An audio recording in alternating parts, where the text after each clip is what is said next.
ام یقولون افترا. اب روئے سخن ایک آیت کے اندر دوبارہ سے مشرکین عرب کی طرف آیا کہ یہ کافر کہتے ہیں کہ نبی نے قرآن خود گھڑ لیے. قل ان افتریتہ فعلی اجرامی. اے نبی فرماؤ کہ اگر یہ قرآن میں نے خود گھڑا ہے نا تو اس جرم کا وبال بھی مجھ پہ ہی ہوگا. السلام علیکم ورحمۃ اللہ وبرکاتہ. گستاخ رسول صلی اللہ علیہ وآلہ وسلم کہنے کے کاپی رائٹس توحید کے صحیح عقیدے. انجینئر محمد علی مرزا جو قرآن کی تفسیر بیان کر رہے ہیں، انہوں نے کہا کہ آپ صلی اللہ علیہ وآلہ وسلم پر یہ تہمت لگایا کہ قرآن خود سے گر لیا ہے، مطلب خود سے بنا لیا ہے. تو اس پر قرآن کی تفسیر سے اور قرآن سے یہ ساری باتیں بتا رہے ہیں علی مرزا.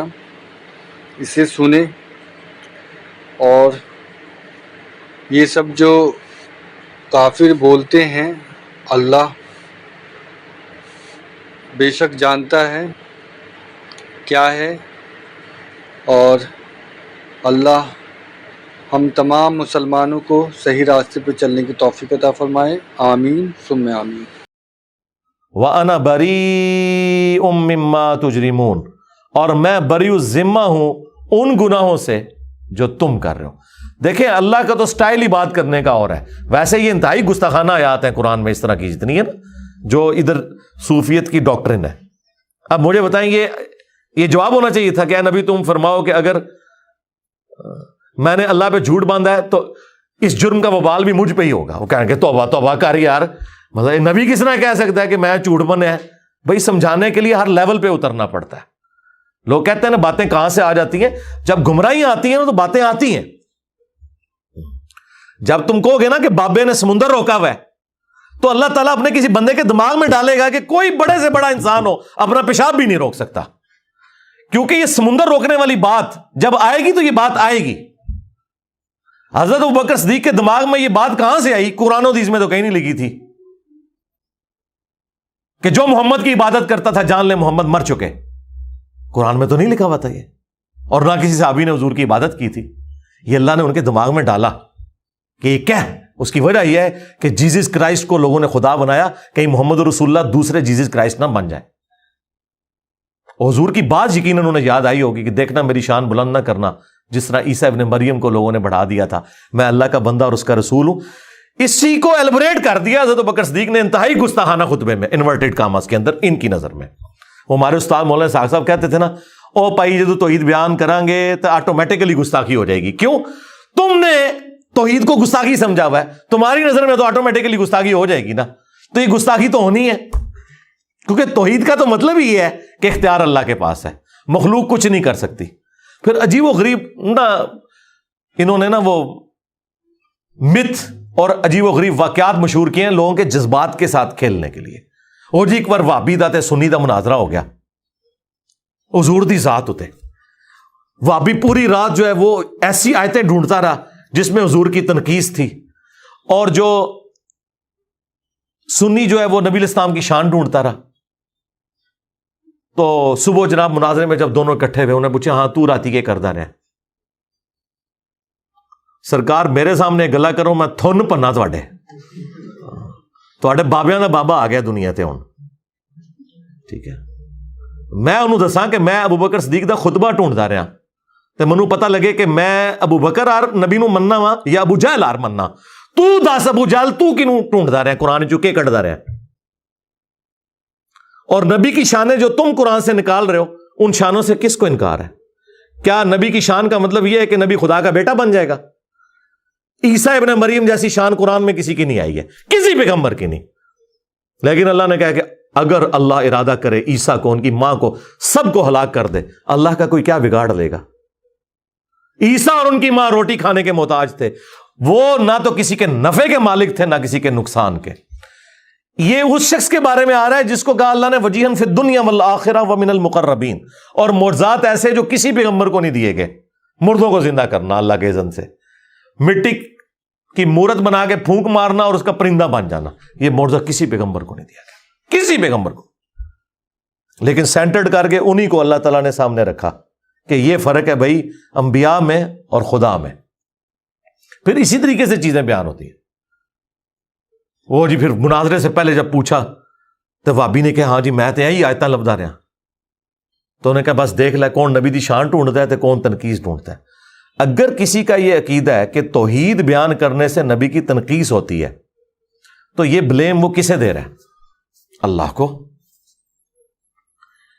انہوں نے انبیاء کو منی گاڈ مانا ہوا ہے اور اولیاء کو منی رسول مانا ہوا ہے. یہ میرا ایک جملہ ہزاروں کتابوں پہ بھاری ہے.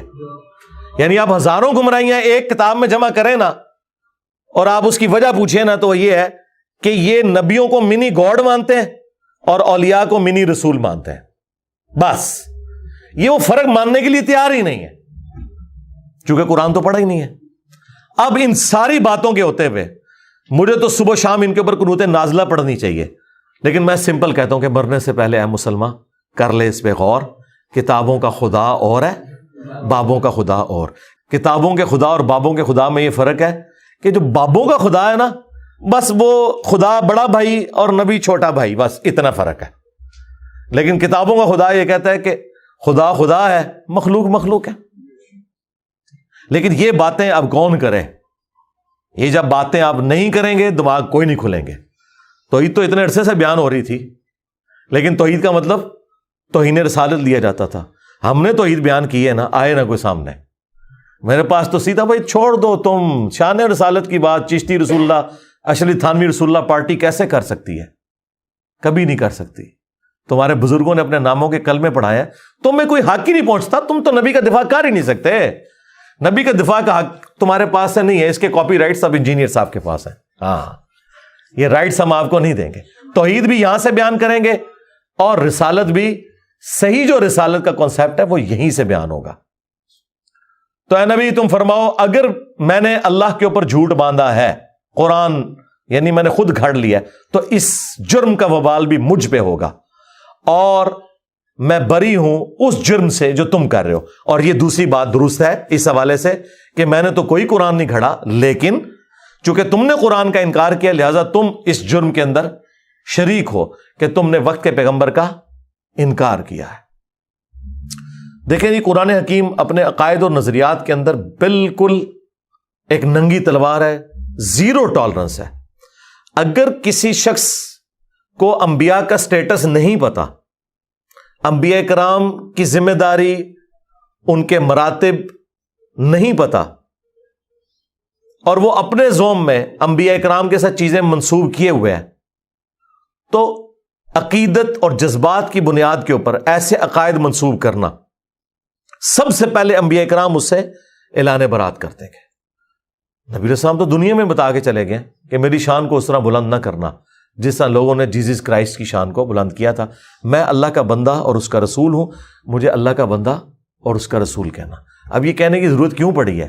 اسی لیے پڑی ہے کہ آپ کو پتا تھا کہ انبیاء کرام کی ہستیاں اللہ تعالیٰ کی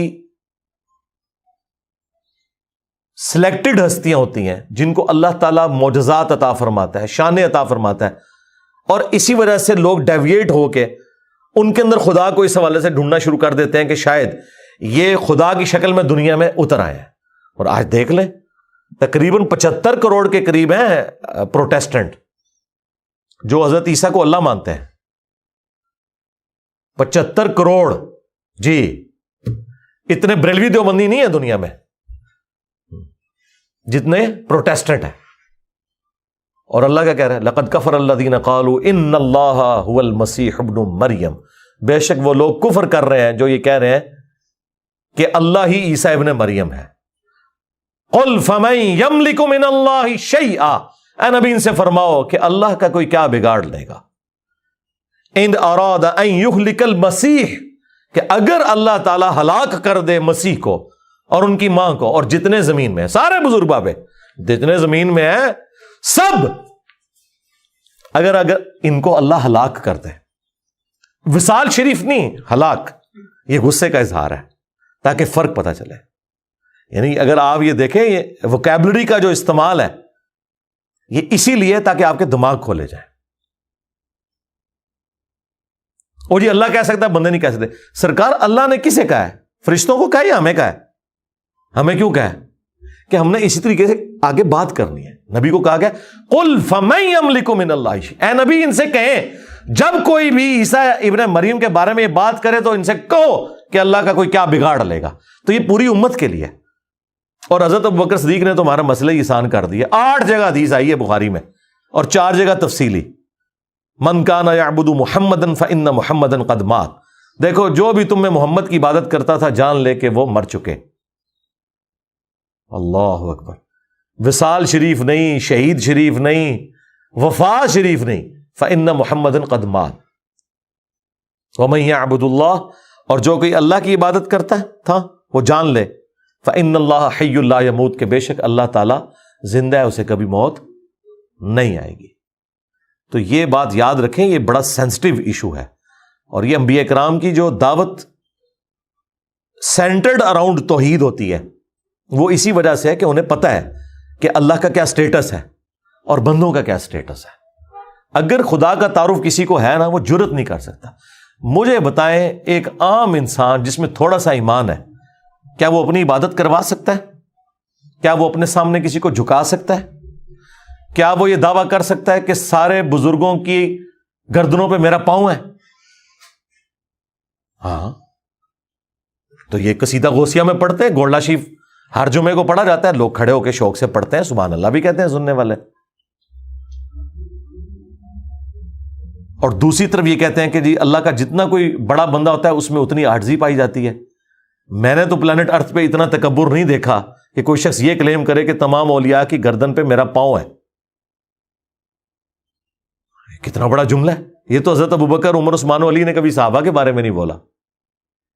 تو یہ کہتے ہیں کہ عبد القادر جیلانی نے فرمایا. ہم کہتے ہیں اگر انہوں نے کہا ہے تو وہ قرآن و سنت کے تو بالکل خلاف ہے, اور اگر انہوں نے نہیں کہا تو بری ہیں. نہ ہم ان کی طرف سے جھوٹا دفاع کرتے ہیں کہ انہوں نے نہیں کہا ہوگا. پہلے ہم کسی زمانے میں کرتے تھے, اب مجھے کسی سے کوئی ہمدردی نہیں. سیدھی سی بات ہے, اللہ سے ڈر لگتا ہے. کہیں ان میں سے کسی نے کام ڈالا ہو تو اللہ تعالیٰ منو کہ تو ادھر بڑھ گیا سا, تنو کیڑی چیز مجبور کرتی سی.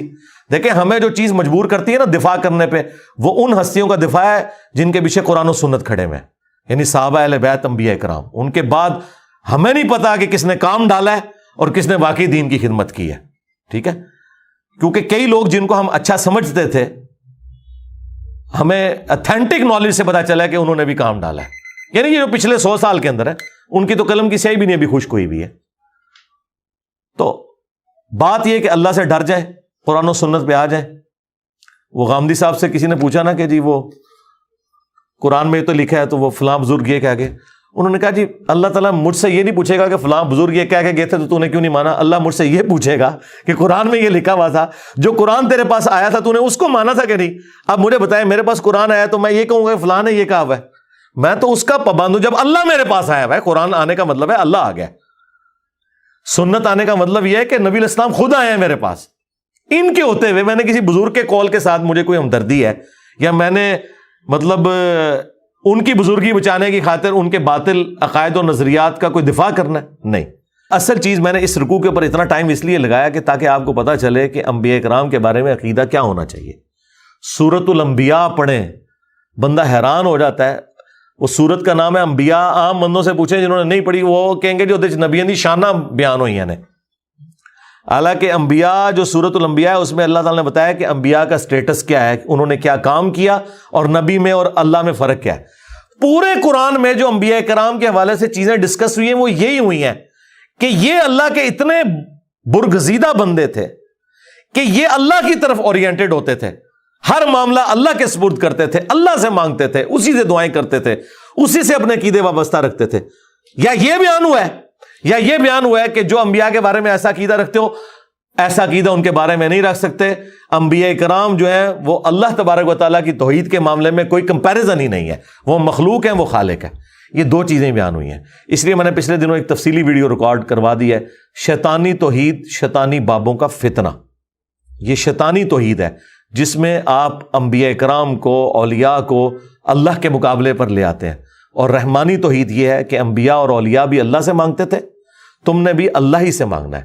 ہاں، انبیاء اور اولیاء ان کی جو شانیں ہیں وہ اسی وجہ سے ہیں کہ وہ گاڈ اورینٹڈ تھے، نہ کہ اس وجہ سے کہ انہوں نے خود کوئی ایسا کیا ہے، نہیں، وہ گاڈ اورینٹڈ تھے، اللہ نے انہیں انعام دیا۔ اور انبیاء تو ویسے ہی مخلص بندے ہیں، نبی تو کوئی بندہ محنت سے بھی نہیں مان سکتا، وہ اللہ تعالیٰ نے جسے عطا فرما دیا وہ اللہ تعالیٰ کے مخلص بندے ہیں، ان کے برابر تو کوئی بھی نہیں پہنچ سکتا۔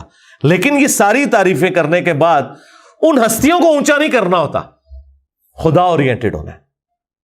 ہم عام مسلمان ہیں نا، اب مجھے بتائیں، اللہ کے فضل سے میں نے جو سٹیٹس اویل کیا ہے اس دعوت کے عوض ختم نبوت کی برکت سے، اس طرح کا سٹیٹس انسانی ہسٹری میں بڑے کم لوگوں نے اویل کیا ہوگا۔ لیکن مجھ سے اگر کوئی آ کے پوچھے، میرے سامنے کوئی جھکنے کی کوشش کرے، میرے پاؤں کو ہاتھ لگانے کی کوشش کرے، تو میں فوراً ڈر جاتا ہوں کہ یار یہ خدا کیا سوچے گا میرے بارے میں، مجھے آخرت کی۔ اب مجھے بتائیں، یہ جو بابے اپنا چٹواتے رہے ہیں، یہ پاؤں والا سلسلہ اور جو کچھ یہ کرواتے رہے ہیں، ان کو تو پھر خوف خدا بھی کوئی نہیں تھا۔ وہ ڈاکٹر ذاکر نائک کہہ رہے ہیں، میں ایئرپورٹ پہ اترا نا، تو ایک عورت کوئی پروفیسر تھی، بوڑھی خاتون، تو اس نے مجھے پہچان لیا اور ہندو تھی۔ وہ دوڑتی ہوئی آئی اور میرے گھٹنوں کو ہاتھ لگا کہتی آپ تو بھگوان ہیں۔ تو کہتی میں نے کہا استغفر اللہ، توبہ توبہ۔ میں کہا ایتھے کو بابا ہوگا نا صوفی، اور گلے بھی لا لینا سی جنانی نو۔ ہاں، یہ مواحد کا ہی حوصلہ ہے کہ اس سے کوئی اونچا کرے اور کہ بھائی نہ نہ نہ پیچھے۔ اور یہ کتنی مزیدار یوں دستانے پہن کے چمواتے رہتے ہیں، ہاتھ گھنٹوں بیٹھے رہتے ہیں، نذرانے بٹورتے رہتے ہیں، جو ان کے سامنے اونچا ہاتھ باندھ کے لوگ کھڑے ہوتے ہیں جس طرح خدا کے سامنے کھڑے ہوئے ہیں، اس طرح ان کو تو مر جانا چاہیے۔ میں کہتا ہوں زمین پھٹے یہ اندر چلے جائیں، ان کو توحید کی ہوا بھی نہیں لگی ہوئی ہے۔ یہ کوئی بزرگ نہیں ہے جن کے آپ روب بیان کرتے رہے، یہ شیطان کے ایجنٹ ہیں دنیا میں، یہ طاغوت ہے۔ خدا کے نمائندے دنیا میں وہ ہیں کہ ذرا سی کوئی ایسی بات ہونے لگے وہ پیچھے ہٹ جاتے ہیں، اوہ توبہ توبہ۔ ایک صحابی مسند احمد میں حدیث ہے، حضور کو کہہ رہے ہیں یا رسول اللہ ما شاء اللہ و شئت، جو اللہ چاہے اور جو آپ چاہیں۔ یار صحابی نے تو کبھی شرک کا سوچا بھی نہیں۔ حضور کیا کہہ رہے ہیں؟ اجعلتنی للہ ندا، تو نے مجھے اللہ کے مقابلے پہ کھڑا کر دیا۔ بل قل ما شاء اللہ وحدہ، بلکہ کہے جو اکیلا چاہے۔ اس کے اوپر نبی علیہ السلام کو جواب بڑے اچھے طریقے سے دیا جا سکتا تھا آج کا اگر کوئی بریلوی ہوتا کہ یا رسول اللہ آپ اللہ کے بندے ہیں، وہ اللہ۔ میرا کہنے کا مطلب یہی تھا کہ جو اللہ چاہے اس کے بعد جو آپ چاہیں، کوئی دوسری بات ہی نہیں بھائی۔ حضور کو پتا تھا، کیونکہ نبی علیہ السلام کو اللہ کا خوف تھا۔ جسے اللہ کا خوف ہوتا ہے نا، جو گاڈ اورینٹڈ ہوتا ہے، اس سے پتہ ہے یہ معاملہ کتنا سینسٹیو ہے۔ اللہ تعالیٰ کس قسم کی توحید چاہتا ہے اپنے بندوں سے۔ جن لوگوں کو توحید کا تعارف نہیں ہے نا، وہ آپ کو یہ سارے کرتب کرتے ہوئے نظر آئیں گے اور اتنے بڑے بڑے دعوے کرتے ہوئے نظر آئیں گے۔ دعویٰ جس نے کر دیا نا کہ میں کر لواں گا، ٹھیک ہے، ہاں یہ آپ دعویٰ کر سکتے ہیں کہ انشاءاللہ میری اتنی پریکٹس ہے کہ میں سینچری مار لوں گا، یہ آپ کر سکتے ہیں۔ خدا سے متعلق کوئی دعویٰ کہ آخرت کسی کی آپ سنوار سکتے ہیں، یہ دعویٰ کرنا شرک ہے۔ ہاں دنیا میں آپ دعویٰ کر سکتے ہیں، کوئی بھی بندہ کہہ سکتا ہے کہ میں نے اتنی محنت کی ہے کہ میں پرائم منسٹر بن جاؤں گا، تیرا حق ہے، تو کہہ۔ لیکن تو خدا سے متعلق چیز کوئی بیان کرتا ہے کہ میں مریض جنت میں لے جاؤں گا، توبہ توبہ توبہ، ڈر جا، تجھے تو اپنی آخرت نہیں پتا تیرے ساتھ کیا ہونے والا ہے۔ تو یہ دعوے صرف وہ لوگ کرتے ہیں یا وہ شیطان کے ایجنٹ ہیں دنیا میں، یا جاہل مطلق ہیں، پاگل، مینٹل، مجنون، کلندر، جو مرضی بھی لفظ کر دو، ورنہ جس میں تھوڑی سی عقل ہے وہ اللہ سے ڈرتا ہے، وہ کبھی سوچ بھی نہیں سکتا۔ سورۃ الاعراف کی آیت نمبر 188، جو میں کہتا ہوں قرآن کی سب سے سخت آیت ہے عقیدہ توحید کے حوالے سے۔ اور یہ آیت اگر آپ چوک میں اعلیٰ حضرت کا ترجمہ پڑھ کے بھی سنا دینا تو آپ کے اوپر 295 سی انہوں نے لگا دینی ہے۔ قل لا املک لنفسی نفعا ولا ضرا، وہی بات اے نبی تم خود فرما دو اپنی مبارک زبان سے کہ میں تو اپنی جان کے لیے بھی کسی نفع اور نقصان کا مالک نہیں ہوں، باقی تو شاید چھڑ دو۔ الا ما شاء اللہ، ہاں جو اللہ میرے لیے فیصلہ کرے، اس نے فیصلہ کرنا ہے کہ مجھے کون سی نفع مند چیز پہنچے گی اور کون سی نقصان والی۔ اچھا، بعض جاہل مولویوں نے نا الا ما شاء اللہ کو اس طرح ریلیٹ کیا کہ ہاں جو اللہ چاہتا ہے نا اتنا میں نفع نقصان کا مالک ہے ہوں۔ اندازہ کریں، وہ بھی جھوٹ نکلا۔ یہ تو حضور اپنی بات کر رہے ہیں، آپ کے نفع نقصان کی تو بات پھر بھی نہیں ہو رہی۔ میں اپنی جان کے لیے بھی کسی نفع نقصان کا مالک نہیں مگر جو اللہ چاہے۔ تو یہ انہوں نے جو دھوکہ دیا وہ اسی آیت میں پکڑا گیا. اگلی بات اللہ نے اور کھول کے بیان کر دی تاکہ موٹے دماغ والوں کو بھی سمجھ آ جائے. وَلَوْ كُنْتُ أَعْلَمُ الْغَيْبِ، اگر میں خود سے غیب کو جان لیتا، لَاسْتَكْثَرْتُ مِنَ الْخَيْرِ، تو میں خیر کثیر جمع کر لیتا. ہاں وہ غیب تو ہم مانتے ہیں جو اللہ تعالیٰ وحی کے ذریعے بتاتا ہے، جو وہ نہ مانے وہ تو کافر ہے، وہ تو نبی کی شان ہے. وَمَا كَانَ اللَّهُ لِيُطْلِعَكُمْ عَلَى الْغَيْبِ وَلَكِنَّ اللَّهَ يَجْتَبِي مِن رُّسُلِهِ مَن يَشَاءُ. اللہ کی یہ شان نہیں کہ ہر ایک کو غیب پر اطلاع دے، وہ اپنے پیغمبروں میں سے جسے چاہتا ہے چن لیتا ہے، اور تمہارا کام ہے اللہ اور اس کے پیغمبروں کے اوپر ایمان لے کر آؤ. لیکن اگر نبی علیہ السلام خود سے غیب جان لیتے کہ مستقبل میں کیا ہونے والا ہے، تو اے نبی تم فرما دو میں خیر کثیر جمع کر لیتا. ظاہر ہے جب آپ کو مستقبل کا حال پتہ چل جائے، آج کے دور میں سمجھنے کے لیے کہ ڈالر کی قیمت یا گولڈ کی اوپر جانے والی ہے، آپ دیکھیں اس ایک سال میں ڈبل ہو گیا گولڈ. مجھے اس لیے پتا ہے کہ مجھے اس دفعہ ڈبل زکات نکالنی پڑی ہے اسی گولڈ کی جو گولڈ اتنا ہی پڑا ہوا ہے، زکات ڈبل دینی پڑی ہے. کیوں؟ قیمت اوپر چلی گئی. تو اگر یہ بات اس وقت لوگوں کو پتا ہوتی تو لوگوں نے اپنے پلاٹ بھی بیچ کے نا گولڈ لے کے رکھ لینا تھا. پلاٹس اتنے اوپر نہیں گئے جتنا گولڈ گیا. وما مسنی السوء، خیر کثیر بھی جمع کر لیتا اور کبھی مجھے کوئی تکلیف نہ پہنچتی. یقیناً اگر کسی شخص کو یہ پتا چل جائے کہ آج اتنے بجے اگر یہ روڈ کراس کرے گا تو ایک ٹریلے کے نیچے آ کے مارا جائے گا، وہ اس دن نہیں پوری زندگی اس روڈ کو کبھی کراس نہیں کرے گا، دوسرے راستے سے جائے گا. لیکن ایسا نہیں ہوگا، کبھی بھی نہیں ہوگا. اللہ تعالیٰ نے اس طرح کا کبھی کسی کو اختیار دیا ہی نہیں ہے. جو دیا وہ غیبی خبر کے طور پر دیا اور وہ ٹال نہ کوئی سکا، وہ ویسے ہی ہوا. جیسے صحیح مسلم میں حدیث ہے، حضرت عمر کہتے ہیں نبی علیہ السلام نے غزوہ بدر سے ایک دن پہلے زمین پہ لکیریں کھینچی، کل یہاں ابو جہل کی لاش ہوگی، یہاں عتبہ کی، یہاں شیبہ کی، اور اللہ کی قسم انہی جگہوں پہ اگلے دن وہ لاشیں پڑی ہوئی تھی. یہ حضور کو اللہ تعالیٰ نے غیبی خبر دی، وہ ٹال نہیں سکتی تھی کبھی بھی. تو اے نبی تم فرما دو کہ اگر میں خود سے غیب جان لیتا تو میں خیر کثیر جمع کر لیتا اور نہ مجھے کوئی تکلیف پہنچتی. ان انا الا نذیر و بشیر، میں تو نہیں ہوں مگر ڈر سنانے والا اور خوشخبری سنانے والا. لقوم یؤمنون، ان کے لیے جو بات ماننا چاہیں، ایمان لانا چاہیں. میرا سٹیٹس پیغمبروں والا ہے، میں کسی کے نفع نقصان کا مالک نہیں ہوں. اور نفع نقصان میں وہ ساری چیزیں ہیں، آکسیجن، کھانا پینا، ٹوائلٹ یعنی پیشاب، نیند، یہ تمام چیزیں. اگر رسول اللہ کا یہ سٹیٹس ہے سرکار تو بابے تو شاہی کوئی نہیں. ہاں کیونکہ میرے نبی سا ہے ہی کوئی نہیں، تیرے بابے تھے شاہی کوئی نہیں. اس لیے میں کھول کھول کر چیزیں بیان کرتا ہوں تاکہ کسی موٹے دماغ میں بھی کوئی کہیں کو کیڑا گھسا ہوا ہے نا، کسی شیطان نے گھسایا ہوا ہے تو اسے سمجھ آ جائے. قرآن اور احادیث اپنی تعلیمات کے اندر اتنے واضح ہیں کہ اس میں شیطان کا کوئی دخل نہیں ہے. یہ مولوی ہیں جو آپ کو آیات اور احادیث نہیں بتاتے بلکہ اپنے بزرگوں کی تعلیمات بتاتے ہیں، جس کی وجہ سے آپ ڈی ٹریک ہو جاتے ہیں. اور پھر جب ہم آپ کو سمجھاتے ہیں تو ان کی چیخیں نکلتی ہیں، کیونکہ انہیں پتہ چل جاتا ہے کہ آپ انجینئر صاحب جو بتا رہے ہیں نا، تو سب سے پہلے تو آ کے ہمارے گاٹے ہماری عوام نے فٹ ہونا ہے کہ جناب تسی کے سانو قرآن حدیث پڑھا دے رہے. حضور کے لیے سب سے سینسٹیو ایشو ہے ہی توحید تھا، اس لیے آپ نے آخری وقت کے اندر توحید کے اوپر ہی بات کی ہے. بخاری مسلم دونوں میں حدیث ہے.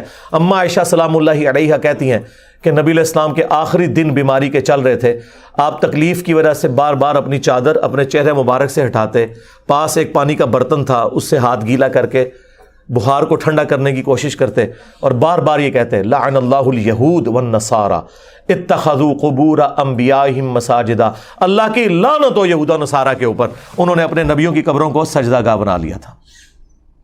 آخری وقت کیا بات ہو رہی ہے کہ نبیوں کو اللہ کے مقابلے پہ کھڑا نہ کر لیا جائے.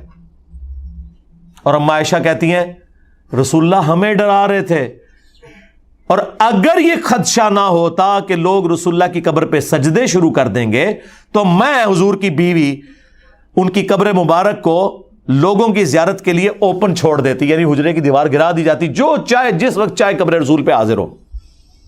حجرے کی دیوار نہیں اما عائشہ نے گرائی، آج تک نہیں گری اللہ کے فضل سے. آج بھی وہ خیر اب تو بہت پیچھے جا چکی ہے، اب جالیاں اس کے آگے. اما عائشہ کو تو کسی نے نہیں کہا کہ حضور نے کہا تھا مجھے تو تم سے شرک کا خدشہ ہی نہیں ہے، تو آپ آخری وقت میں اس کو شرک سے کیوں ریلیٹ کر رہی ہیں؟ اس زمانے میں کہانیاں نہیں ہوتی تھی، وہ آپ میری ویڈیو دیکھیں، مجھے تم سے شرک کا خوف نہیں۔ وہ حضور نے اسپیسیفکلی صحابہ کرام کے بارے میں کہا تھا، اور صحابہ کے پیٹرن پہ صرف ایک جماعت قیامت تک شرک سے محفوظ رہے گی، یہ میں مانتا ہوں، ایک جماعت۔ جس طرح کہ بنی اسرائیل پوری کی پوری گمراہ ہو گئی، یہ امت پوری گمراہ نہیں ہوگی۔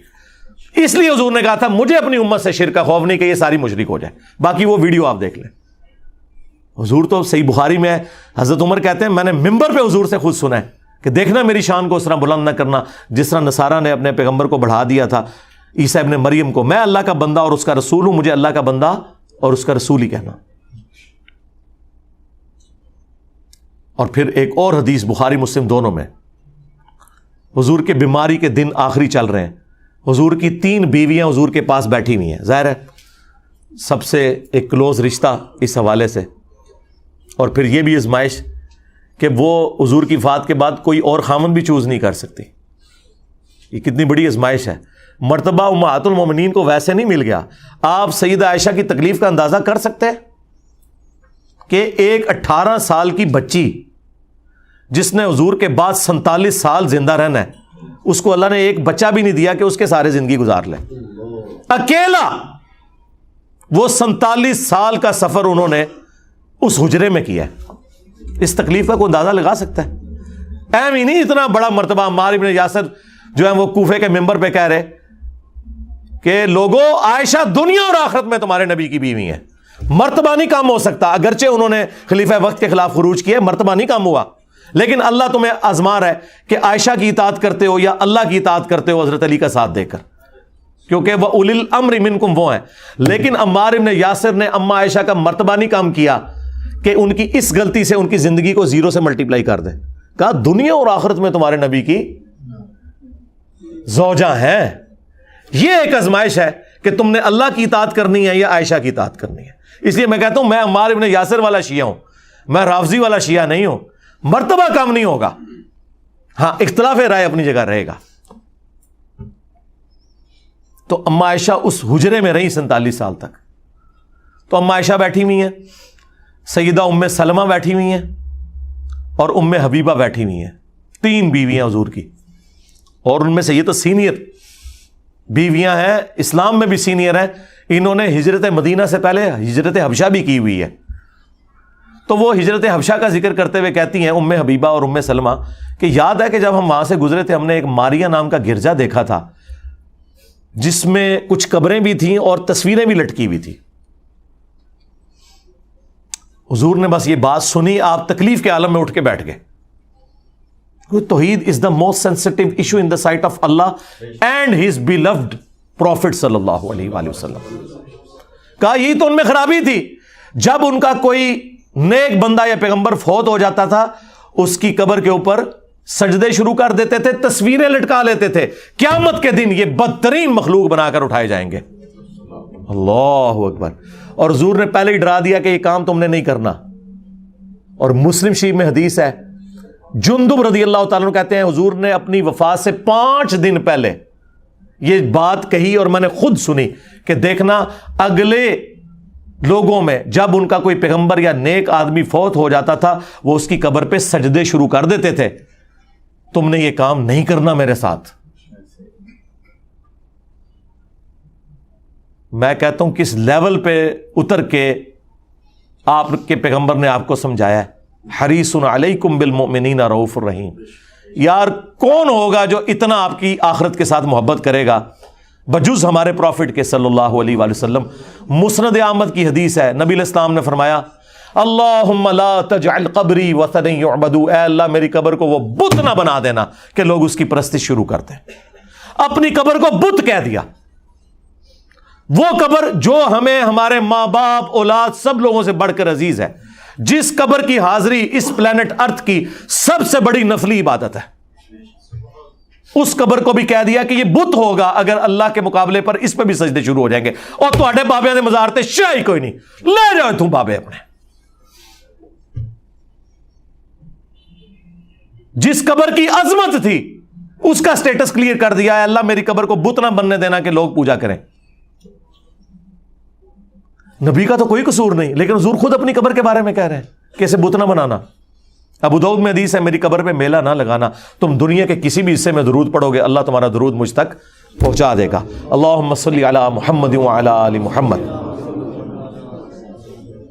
درود کے لیے بھی میلہ نہیں لگانا، تمہارا درود میرے تک پہنچ جائے گا، سلام عرض کرو اور نکل جاؤ آگے، میلہ نہ لگانا۔ وہ 4 کتابوں میں، الموطا امام مالک میں، فضل الصلاۃ علی النبی میں، المصنف ابن ابی شیبہ اور سنن کبریٰ البیہقی میں، کہ عبداللہ بن عمر جب بھی مدینہ شریف سے نکلتے سفر کے لیے یا واپس آتے، ان کی روٹین تھی کہ مسجد نبوی میں 2 نفل پڑھتے، قبر رسول پر آ کر عرض کرتے السلام علیک یا رسول اللہ، پھر حضرت ابو بکر کی قبر پر السلام علیک یا ابا بکر، اور پھر حضرت عمر کی قبر پہ السلام علیک یا عمر، ایک روایت میں یا ابتہ، اے میرے باپ آپ پر سلام ہو۔ وہ اپنی جگہ ٹھیک ہے، اس قبر جیسا تو ہے ہی کوئی نہیں، اس کی بنیاد پہ آپ نے اپنے بزرگ بابوں کے جو مزار کلیم کیے میں نا، یہ سب فراڈ ہے۔ باقی مزارات، گنبد خضرا، یہ ایک الگ سے ایک سینسٹیو ٹاپک ہے، اس پہ میری الگ سے ویڈیوز ریکارڈ ہیں، وہ پھر مجھے 2 گھنٹے اور لگ جائیں گے، اس کے لیے آپ میری ویڈیوز دیکھیں۔ میں نے ایک مقدمہ جو ہے وہ توحید کے حوالے سے کلیئر کیا۔ سبحانک اللہم وبحمدک، اشہد ان لا الہ الا انت، استغفرک واتوب الیک، وما علینا الا البلاغ المبین۔ جزاکم اللہ خیرا۔